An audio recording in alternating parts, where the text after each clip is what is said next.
How to manage memories in ChatGPT. So this allows you to view, organize, and delete the memories that ChatGPT has saved for you. Now, the first thing you need to do is open up your web browser and go to the ChatGPT website. Then make sure you're signed into your account. Once you're signed in, click on your profile picture or profile icon in the bottom left-hand side of the screen. From the menu that appears, click on Settings. Now, inside the Settings window, click on Personalization. From here, scroll down until you see the Memory section. Make sure memory is turned on and enabled, otherwise ChatGPT will not be able to save memories for you.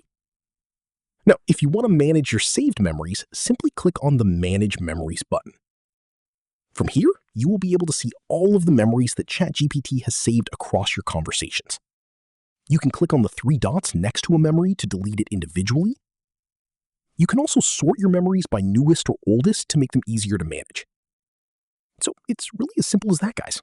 If you did find this video helpful, then let me know in the comments. Make sure to like the video and subscribe for more ChatGPT tutorials, and I'll see you in the next one.